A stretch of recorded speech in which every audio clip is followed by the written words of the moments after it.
नमस्कार मित्रांनो, आज मी तुमच्याकरता घेऊन आले आहे शेजवान चटणी ही रेसिपी। चला तर मग आता आपण रेसिपीला सुरुवात करूया। हे बघा, ही भिवापुरी मिरची आहे। याच्यामध्ये तिखट आणि कमी तिखट अशा दोन क्वांटिटी येतात। आपण याची शेजवान चटणी बनवणार आहोत ना। हे बघा, छान लाल असतात। खरं तर शेजवान चटणीमध्ये कोणी काश्मीरी मिरच्या पण घालतात, पण त्याच्याने कसं फक्त कलर येतो, त्याला काही तिखट किंवा कमी तिखट असं काही नसतं। कलर करता म्हणून घातल्या जातात, कारण ते तिखट नसतातच। तर आपण या चवीला खूप छान आहेत ह्या मिरच्या, म्हणून याची मी आज शेजवान चटणी बनवून दाखवणार आहे। चटणी तुम्हाला किती क्वांटिटीमध्ये बनवायची आहे ते आपल्यावर अवलंबून आहे। तर मी तुम्हाला ह्या दाखवत आहे मिरच्या। तर मी या मिरच्या आधीच याच्यामध्ये अर्धा तास 1 तास अशा भिजवून घेतल्या आहे। हे बघा, अशा छान अशा भिजायला हव्या ह्या, अशा छान अशा नरम। बघा, म्हणजे काय, आपण जेव्हा याला बॉईल करू ना तर खूप छान अशा मऊ होतील ह्या, आणि आपली चटणी पण छान होणार आहे। चला तर आपण आता पुढची प्रोसिजर बघू। बघा, मी पाणी आधीच बॉईल करायला ठेवलं। आता ह्या मिरच्या मी याच्यामध्ये घालून घेते आहे। तुमच्याकडे वेळ नसेल अर्धा तास 1 तास, तर तुम्ही 5 ते 10 मिनिटं पण याला भिजवून घेऊ शकता। ह्या बघा, अशा लाल मिरच्या, ह्या चवीला खूपच छान आहेत ह्या मिरच्या, आणि आपल्या चटणीचा कलर पण फार जबरदस्त येईल, खायला पण तितक्या चविष्ट आहेत। जर तुम्हाला याचं अजून तिखटचं प्रमाण कमी करायचं आहे, तर तुम्ही याच्या आतमधल्या ज्या बिया असतात ना मिरचीच्या, त्या काढून घ्या काही प्रमाणात, किंवा मग असू द्या, तशाही ह्या जास्त तिखट नाहीच आहे। आता याला आपण छान असं 4 ते 5 मिनिटं बॉईल करून घेऊ। बघा, पाण्याला छान उकड आली आहे। तुम्हाला मिरची कुठल्या क्वालिटीची घ्यायची आहे ते तुमच्यावर अवलंबून आहे। असं जरुरी नाही आहे की काश्मीरी मिरची किंवा भिवापुरी मिरची, जे आपल्याकडे अवेलेबल आहे ती मिरचीचा प्रयोग आपण करू शकतो चटणी बनवण्याकरता। हे बघा, 5 ते 7 मिनिटं याला झाले आहे। जर तुम्ही याला 1 घंटा नाही भिजवलं तर काय करायचं, याला जास्त वेळ शिजवून घ्यायचं, म्हणजे आपल्या मिरच्या छान अशा मऊ व्हायला पाहिजे, तेव्हाच त्याची पेस्ट पण छान स्मूथ अशी होईल। आता ह्या झाल्या आहे, छान मऊ झालेले आहे। आता मी गॅस बंद करणार आहे। आता मी याला भांड्यामध्ये काढून घेते आहे।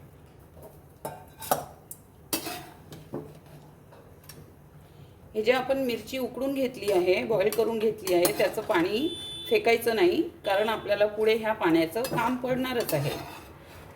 जितकी गरज वाटली पाणी वापरायचं। हे बघा, मी संपूर्ण मिरच्या काढून घेतल्या। आता मी याला थंड करून घेणार आहे आणि मग मिक्सरमधून वाटून घेणार आहे पेस्ट। हे बघा, हे 2 टमाटर आहे, मी भाजून घेतलेले आहे, कारण आपल्याला चटणीमध्ये टोमॅटो सॉस पण लागतो, तर तो माझ्याकडे अवेलेबल नाही आहे। जर तुमच्याकडे पण नसला तेव्हा काय करायचं, 2 टमाटर असे भाजून घ्यायचे आणि थंड करून त्याची प्युरी तयार करायची, आणि मग ते आपण शेजवान चटणी बनवतो तेव्हा त्याच्यामध्ये घालायची। बस अशीच हवी ही, खूपही याला एकदम पिन्ना नाही करायची, अशी असायला हवी ही आहे। याच्यावर 1 पळी असं तेल घालून घेते आहे। हे आलं आहे, हे मी क्रश करून घेतलेलं आहे। एक तर तुम्ही याचे खूप बारीक तुकडे करा, किंवा घासून घ्या, किंवा मग चॉपरमधून फिरवून घ्या, पण याची पेस्ट करू नका। आलं आहे,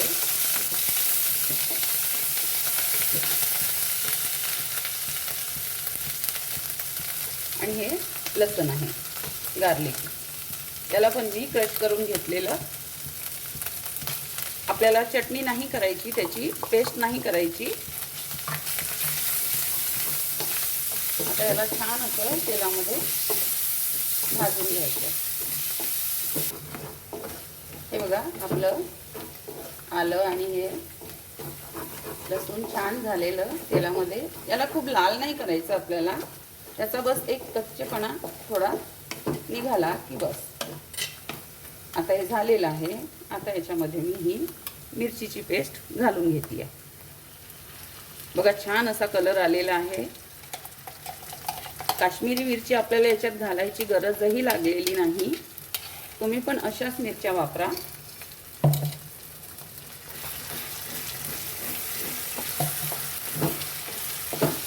आता याला छान असं याच्यामध्ये मी एकजीव करून घेतली आहे।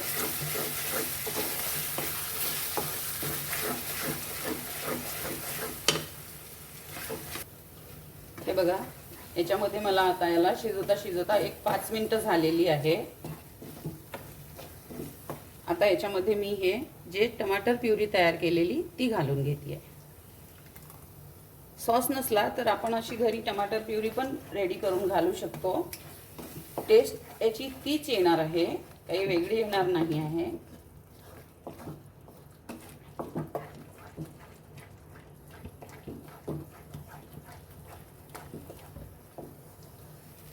हे बघा, आपण मिरची बॉईल केलं त्याचं पाणी आहे हे, याच्यामध्ये मी थोडं घालून घेते आहे.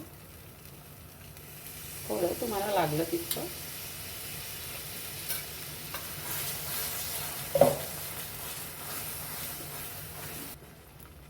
हे बघा, आता याला मी शिजवता 5 ते 10 मिनिटं झालेली आहे. आता याच्यामध्ये हे अर्धा चमचा अशी मिरेपूड आहे, काली मिर्च पावडर.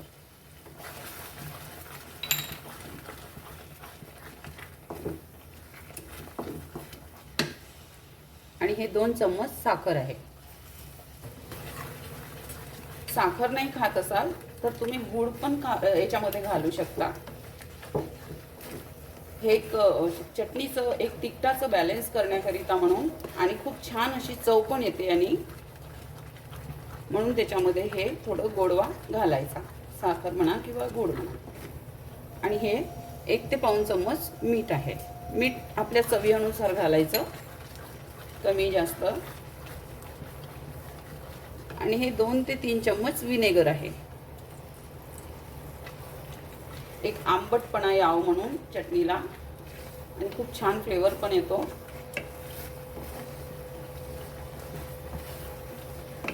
बघा, आता चटणीची इतकी सुगंध खूप सुंदर येते आहे.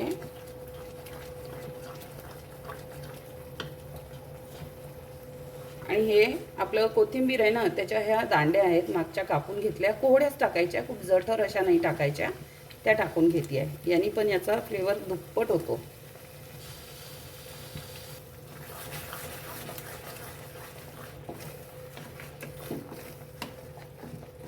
छान याला आता असं परत एक 5 मिनिट शिजवून घ्यायचं.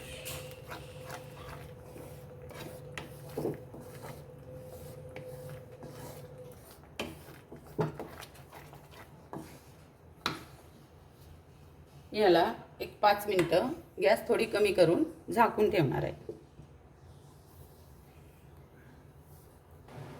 हे बघा, 5 मिनिटं झालेली आहे. आता याच्यामध्ये मी हा 1 चम्मच सोया सॉस घालून घेते आहे. फक्त 1च चम्मच घालायचा, आपल्याला खूप जास्त याला असा फ्लेवर नाही द्यायचा. तुम्ही या पद्धतीने ही शेजवान चटणी बनवून बघा, खूप छान टेस्टी लागते ही. आपली घरी बनवलेली चटणी मार्केटपेक्षा जास्त टेस्टी लागणार आहे. याच्यामध्ये लसणाचा वापर तुम्ही जितका जास्त करू शकता करा, कारण लसणाचा फ्लेवर खूप अप्रतिम येतो, याला लागतो चटणीला.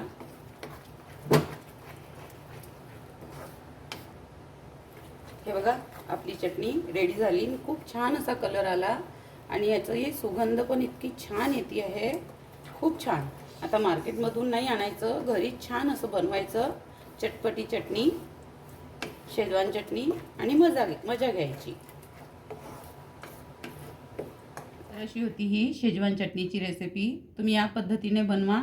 3 महिने आरामात याला काचाच्या भरणीमध्ये स्टोर करून तुम्ही फ्रीजमध्ये ठेवा. जेव्हा लागली तेव्हा, वाचली तर 3 महिने खाल, कारण इतकी चमचमीत आणि टेस्टी अशी ही चटणी बनलेली आहे.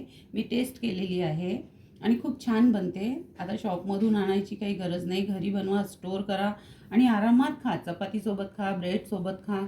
खूप छान आणि खूप चविष्ट अशी लागतो. तर माझ्या चॅनलवर नवीन आहात तर माझ्या चॅनलला सबस्क्राईब करा, लाईक करा, शेअर करा, कमेंट करा. आपलं सर्वांचं खूप खूप धन्यवाद.